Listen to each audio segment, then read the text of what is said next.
Whether you're an avid property investor or about to buy your first property, why do it alone when you could partner with Australia's best buyer's agent? Director of Pure Property Investment, Property Investment Professionals of Australia board member and REB Buyer's Agent of the Year, Paul Glossop, can take your portfolio to the next level. Get in touch today to discuss your investment goals. Get one-on-one insight from Paul Glossop. And for the first 100 people, this service is completely free. Head to purepropertyinvestment.com today to schedule your consult with Paul Glossop directly. Warning. The following episode contains content that may be distressing or disturbing to some listeners. Listener discretion is advised. Welcome to the Smart Property Investment Show with your host, Phil Tarrant.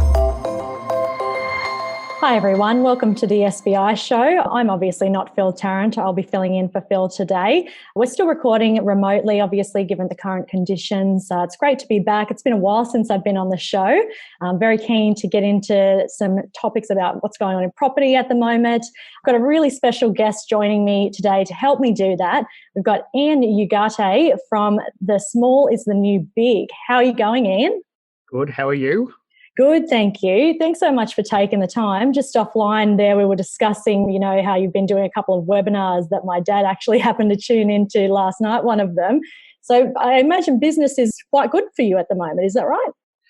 Yeah, a lot of people have seen downturns in business. We're pretty lucky. The strategy that we particularly chosen to about 10 years ago when we had a shift and a pivot in our business has actually strengthened. So it actually gets better when people start to see financial stress or start to want to save money. We actually get more demand for the type of properties that we do. And, the reason your father was on that was because I realized that people have this thing about not sure about what's happening and can I get some information from people so I can actually get some stability and get rid of some anxiety. And so I decided to do it like a 12-week series of different pieces of information just to keep people comfortable in the property market right now. That's awesome. Well, yeah, I've heard good things so far, and I understand, you've obviously got some more coming up. I want to go back to the beginning, for the listeners that might not be aware of what you guys do at Small is the New Big. Tell us about the mission, how it came to be and your background as well that led you to create that. Yeah, look, I started as a standard everyday investor 29 years ago now. So I've been investing in property for a fair while of time. Just straight out of school, went into my first property pretty early as a plumbing apprentice. I work for a family business of plumbers, and there's 5 of us in there that are all plumbers. And I decided to start investing in property. I always thought that was something I was going to do, except that I got caught in the standard negative gearing trap, thinking that negative gearing was the way to go so that you could get some tax back. No one wants to pay tax. And if you do pay tax, you wanted to get it back. So that's what I decided to do. I ended up in my early ages with 7 properties in my portfolio. The one thing that I didn't realize was that those 7 properties were $36,000 negative geared. And so every time I had less money, I went and bought another negative geared property to get more tax back. So I had more money, but then I had less money and I went and bought another one and I went and bought another one. And then the turning point came to me when I was working for TAFE New South Wales. I became a teacher, head teacher and assistant director of business. And I walked upstairs one day at the end of our 6-week break at the end of every year as a teacher. And I had a new boss. And I very quickly realized that my negative gearing, my $692 per week of negative gearing really hurt and that I couldn't leave work. I was stuck in my job because of that negative gearing. Because if I didn't pay it, then I was going to go under. That's when I realized that there could have been something different. I started scouting around and I found someone talking about positive gearing. I thought I didn't even know that existed, right? So I went out and for the first time actually got some education, realized that I wanted to get out of work really quickly. So I set myself an 18-month timeline to get out of work.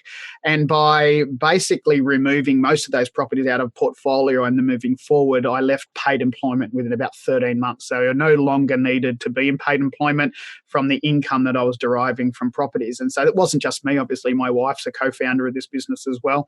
And so we started moving forward as full-time property investors and developers. And then one day I realized that all this property investing and all this development of property and the development of 4-bedroom, 2-bathroom houses and selling it to people was only doing me good. And I woke up over a period of 5 months. I woke up one morning extremely depressed, unhappier than I'd ever been before, and actually planned to end my life the following day. I was in Sydney and I decided to drive my family home, and the following day I'd actually already planned how it was all going to happen. Thankfully, my wife Christine and a friend of ours, a dear friend of ours, caught me, and they helped me pull myself out of that really crappy dark hole. And no one can get you out of that dark hole, only you can, but it helps when you've got the support of some amazing women around you. So we then realized that if what I'm doing on a daily basis is giving me financial success, but it's making me unhappier than I have ever been before, that we need to pivot our business. And that's where we started looking at changing the type of properties that we did. And we came up with the saying that it needs to make sense before it makes dollars. It needs to benefit the community in a positive way first. And secondly, it also needs to make money because, we can go stay at home and go broke. So we had to tick both those boxes. And that's where we came up with a concept of taking existing properties or building brand new properties and creating micro apartments within those properties to create, genuine community connection like we had in the 60s and 70s and early 80s, like the town that you grew up in, like the street I grew up in, where everyone sort of knew each other. And that's something that's been taken apart in the last 50 years in Australia with this 4-bedroom, 2-bathroom model. It just really doesn't help society. It doesn't help community. And what we realized was not only were we helping people out, we're now in a position where people are saving 1/3 to 1/2 off their normal weekly rent because they're taking a smaller compartment. They only look after that smaller compartment. They can still be part of a community and share the communal areas if they want to, but generally we provide them with their own bathroom, their own sitting area, their own kitchenette.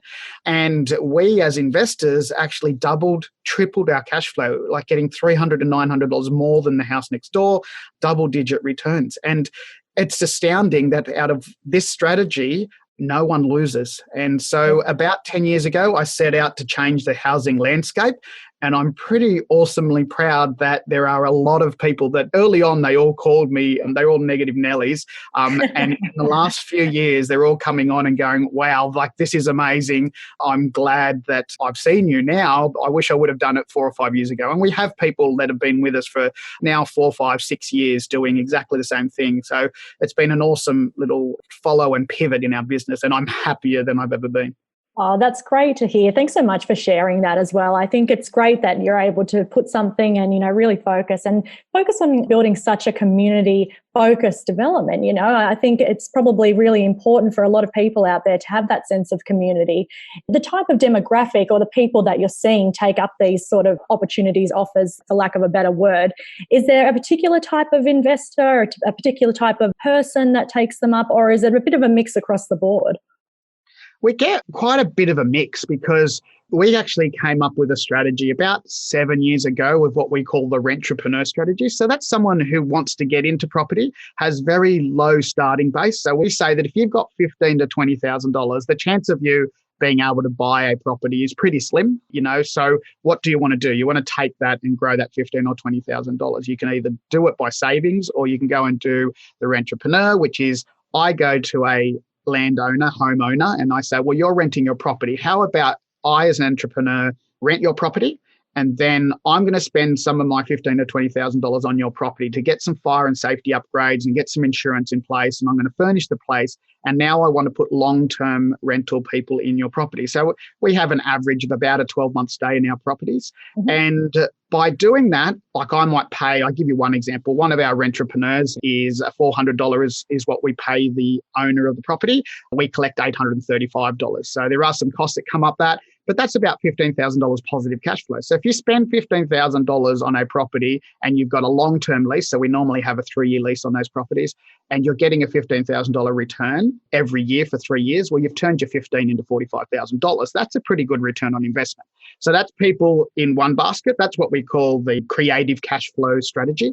We then have the converted cash flow strategy. So that's someone who has an existing property. It's not returning them enough. So we generally find somewhere between 30 to 45-year-olds, maybe a little bit older, of people that are getting either not a good enough return or they want more return or they're negative geared and want to turn their properties around. So we convert their cash flow from standard cash flow to double the rent is what we work. And, we've done this as an example in 48 hours sometimes.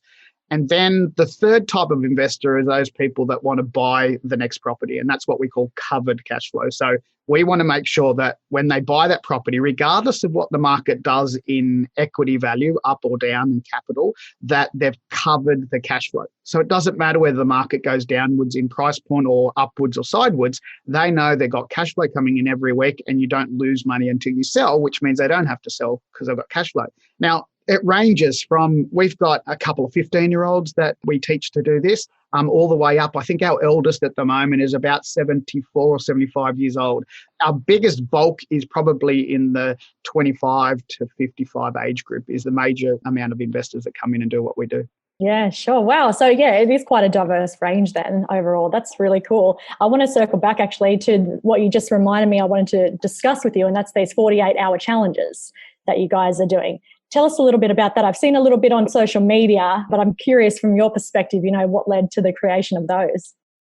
Well, it's an interesting thing how it got created because, I obviously do a fair amount of posting on social media about what we do and how we do it. And we do get a lot of people that sort of say to us, you're destroying the housing market and you're greedy. And it's really not in alignment with what we're doing. We're actually trying to fix the housing market in this country. I mean, we got out of the top 20 most unaffordable cities in the world, Australia easily has every year the top 13. And interestingly, it's places like Hobart that are one of the most unaffordable cities in the world when it comes to housing, because the cost of rent versus the income that they earn. On the Sunshine Coast where I live, I think we sit number 7 in the world as the most unaffordable city in the world. It's just bizarre. And so the 48-hour challenge was someone that started to troll me on Facebook, and I try and have some patience. Sometimes it's very hard to not get engaged with what's going on in their life. So I had this one guy going backwards and forwards, and he says, if you think it's so easy to convert this, could you do it in a week? And I said, well, actually, I reckon I could do it in 48 hours. Nice. So we huddled up the team, we got together and we landed on site. It was a townhouse that one of our students owned, and they were getting $360 a week was what they were getting. And we looked at the floor plan. We got the approval within about 10 days.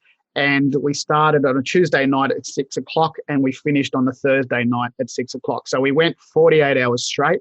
I slept for about an hour and a half and it destroyed me. But we took the rent from $360 to $830 within 48 hours. And the second one we did, we spent about $20,000 on that. So it wasn't a huge cost. I show all my students how we can save money. That renovation would normally have cost $40,000, $45,000, but because of the way I put things together and use plumbing and building as a background that I've got. The second one, we spent about $35,000 on. We took the rent from $440 to $960. The next one was $45,000. We took the rent from $470 to $1,030. And just recently, because of COVID and Corona, we've had an increase to Google searches for domestic violence. And I'm sorry if I get a little bit emotional. The amount of people that are now stuck with their perpetrators, whether they be children, whether they be the wives, whether they be family members, we found ourselves in a place where we thought we can do something about this and we can help out. So we looked around locally. We found a student who had a property, had a granny flat and a 4-bedroom house, a 4-bedroom, 2-bathroom house. And we managed to turn that into the house into 4 micro apartments plus the granny flat. And we catered for those people that were at risk. We had a couple move in that had been couch surfing because the domestic violence from the auntie they were living with had sent them out. Had another male who had been abused recently as well. And we're not talking about they're in a super dangerous situation where, that their life was at threat, but we're talking about people that were feeling really vulnerable and despair, insecurity and fear. We just wanted people to have some certainty and confidence. And one of the major things about domestic violence is that people don't realise that 36% of the victims, not the perpetrators, the victims are actually male. And they have nowhere to go. The focus for domestic violence is generally female and children, but here we've got, some men that need somewhere to go. So we've created a house where it's got a mixture of those people that were vulnerable, but needed somewhere to rent at a reasonable rate. And even still, that property would normally rent for about $550, $600, and they're actually receiving $1,220 a week rent whilst helping out in the marketplace. And it was just such a beautiful, awesome project to be involved in. That 48 hours I did as 12-hour days so I could actually sleep at night. So I came out of that one a bit more refreshed than normal. But I'm telling you that it's just amazing to see how quickly you can turn around a place. And with most of the stuff that we do, we actually don't need to go to council to get the approval. We do this via a private certification process. Right. Okay, sure. That's fantastic. What a great thing to be a part of, and I think that's one thing this pandemic has really created all the, the silver linings is that ability to go above and beyond for people that need it most. And that's really great that you guys are doing that there. So well done to you all. I want to continue on this line about the challenges that coronavirus and the pandemic has thrown at us from the property market specifically. But before we do that, let's just go to a quick break. We'll be back soon. Are low interest rates impacting on your investment returns? It's time to rethink. Rethink Investing creates wealth for clients through the strategic purchase of positively geared, high cash flow commercial property. Industrial properties, retail assets, or office spaces can be a smart investment option that produces significant and long-term return on investment. Rethink your investment options and look to commercial property. Learn more at rethinkinvesting.com.au. Rethink Investing, Australia's #1 commercial buyers agency. Welcome back to the Smart Property Investment Show. I'm your host, Emma Ryan, and I'm joined today by Ian Ugarte from Small is the New Big. Ian, thanks again so much for joining us. We're just chatting there about some of the amazing work that you guys have been doing regarding these 48-hour challenges and beyond, of course.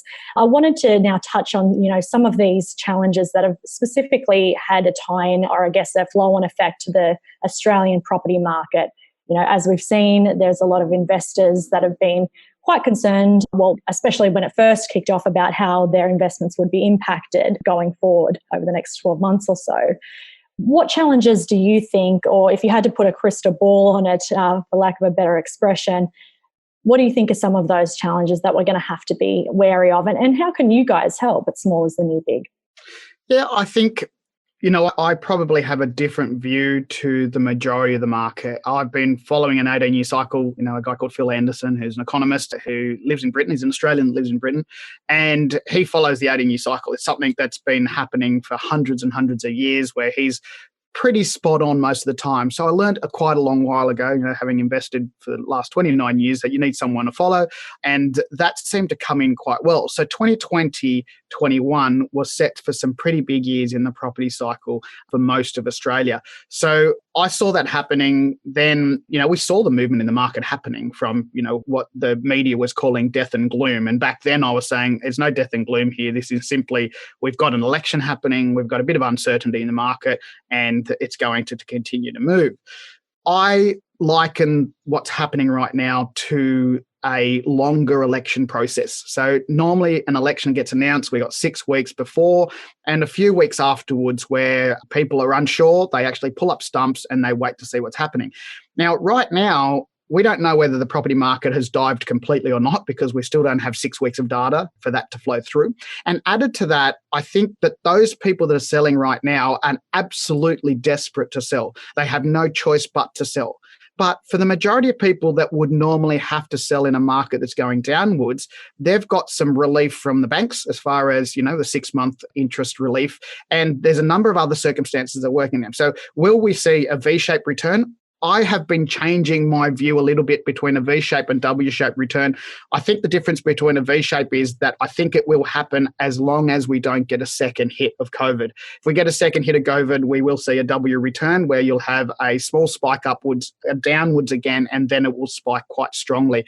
I'm talking about 3 months post COVID is the down and 3 months on the up. And I know people are waiting there to sell or waiting to buy. We've certainly gone from a seller's market to a buyer's market very quickly. And what we've seen and what we've noticed with our strategy is that people are concerned about not having enough money in the bank account. I think COVID was a good thing for people to actually stop their spending and look at where they were spending money. And the first place that people look at trying to save some money is an accommodation. That's the first place they go, where's the biggest bang for my buck? Do I rent a 4-bedroom house for $450 for my partner and I? Because, we literally got 60 to 80% of the households in Australia that rent properties are singles and couples, and 60 to 80% of our properties are 4-bedroom, 3, 4 or 5-bedroom houses. So we've got this mismatch of property. We've got singles and couples wanting to rent places, and the only properties they really have are large houses. So if we start providing, and we have been providing for a long time, smaller properties at a cheaper rate, they only have to look after their area. We clean the main areas every couple of weeks and sometimes include their utilities. Well, they're now saving a huge amount of money off their weekly rent. So we've had this huge flush of people. We're always full, but right now we've had more demand. So across the board, we've been watching all the properties that we own, all the properties that our students own, and we had a few vacancies early on when those people on working visas weren't getting government funding, so they got on a plane and went home. But those rooms filled within 2 weeks, and all of a sudden we're back to the strongest market that we've had for many, many years. And so I think we'll see a quick return. I think we'll see property prices go very, very well 2021, and that with our strategy, not only will you see it go well, but you can actually turn your negative geared properties around very quickly or buy something that's going to be positive geared as well. And given your background, because, you come from this plumbing background, this family of plumbers, how important is it for investors or people interested in the property market to align with people such as yourselves and other people that are experts in different fields that make up that whole property ecosystem, would you say? I tried to go it alone. I tried to do property investing without any education, without any mentors. And where I found myself was 7 properties, which I had to sell down, and I lost $300,000 on that sell down to be able to go again. Now, $300,000 doesn't sound like a lot with 7 properties, except that it was a long time ago, and it would be the equivalent of about $1.5 million. So imagine losing $1.5 million today in your early ages to be able to go and kick and start and go again. And so I have this really great strategy that I say to negative geared people. If you want to go from negative gearing to neutral tomorrow, the one thing, that strategy that will work for you is selling your property, because you won't have that negative gearing. And so that's what we decided to do. But we paced out with mentoring and people around me that were giving me information. And what I've done over many years now is taken all those pieces of information, have looked at my experience, and then put that into helping other people do exactly the same thing as what I do. And I am a plumber, I am a builder, and I do have a degree in teaching. And my degree was actually, the major was adult education. So I specialize in teaching adults what I do in anything that I do. So it's a good correlation of things to put together. Nice. And for those, people that might be a bit skeptical, going back to that, what we were talking about with that guy online before, or even, what you were yourself, being a bit hesitant to work with others and thinking you could do it all yourself. Is that the type of case study that you give them, or what's your strategy in overcoming that or combating that hesitancy? Look, I think people just need to be really comfortable. I'm very much aware of the fact that I'm in what people would know as the wealth creation seminar industry. It's an industry I really dislike. It's an industry that uses some really awful hypnosis, NLP tactics, creates a whole bunch of emotion for people, tells people that their life is crap, and if they want this silver bullet, all they have to do is sign up to a program and their life changes. And I hate that. I hate it with a passion. What I like to do is give people comfort on the fact that I am who I am, right? I'm standing here with a shirt on, and I'm pretty open to tell you that underneath this shirt, there's some shorts because I'm at home doing a podcast. But there's no bullshit behind what I do. And I'm sorry if I just swore then, but I'm just upfront about being really truthfully honest about what we do and how it can affect people in a positive way. Now, if I want to change the housing landscape, if I've got any lack of integrity or any lack of compliance, then that's going to flow through to the community, and that's going to make me look really bad, because that's not me being my true, genuine self, because I'm just saying it rather than doing it. I follow through with what I do, and people find that after having known me, we've got this basic rule. I think people get to know me by watching me a couple of times, and they go, oh, okay, I can see that guy. He's a bit rough around the edges over here, but he's actually got a lot of information, and I'd like to take on board what he says. And that's how it's our daily thing now. We're literally running information for people all the time so that they can see who we are. And I've had a monumental shift in the last 6 to 9 months. Christine and I have started 27 businesses in 26 years, so we're constantly starting. We're serial entrepreneurs is what we call ourselves. As a serial entrepreneur and as a driven businessman to change the housing landscape, I'd forgotten that I've got a family. I've got 4 daughters. And about 9 months ago, my youngest, she still couldn't ride a bike. She hadn't been taught how to ride a bike by her father. And thankfully, one of our videographers caught the moment where I was teaching her how to ride that bike. And I've been really fortunate that I don't get to the brick, I get to the paper cut, and I realise that there's a pain in my life and what's the reason for that pain. And I go looking for that. And I've got people that are awesome around me. So Small is New Big is not me. Small is New Big is an amazing team that's developed around me, and they drive to make change every day. And I'm incredibly fortunate to have these people around me.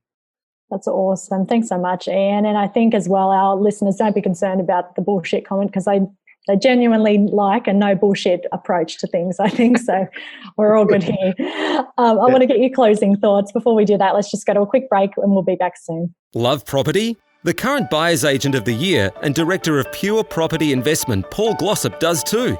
And right now, he's offering you the chance to secure his best-selling book, A Surfer's Guide to Property Investing, absolutely free. Simply jump on Pure Property Investment's Facebook page, hit the message button and type Smart Property to claim your free book today. Welcome back to the SBI show. I'm your host, Emma Ryan, and joining me is Ian Ugarte from Small is the New Big. And thank you so much for joining us today. Before I let you go, I do want to get your closing thoughts about some of the trends that are going to likely end up in the property market.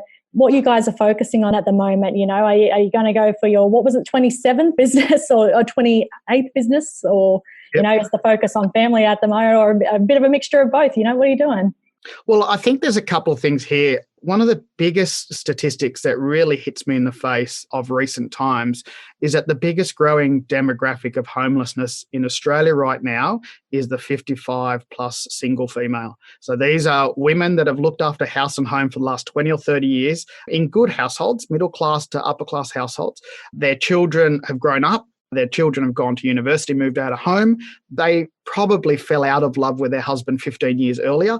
The husband, so basically says, well, you want your payment, here's your little wad of money, off you go. They go out with 100, 150 grand maybe. They haven't got any super. They've just had enough of him, and they don't like the abuse and the suppression that's happened to them.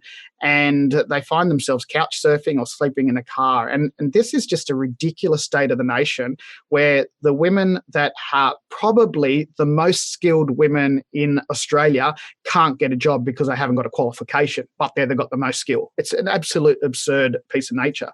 And so for me, I decided that they are brilliant residents to have in your property. They just do everything. They become the adopted grandmother. They look after the place. They let you know when things need to be fixed up. They fix things themselves. And I've built a lot of our properties about that as the anchor tenant, that person as the anchor tenant that pulls the house together and creates that community.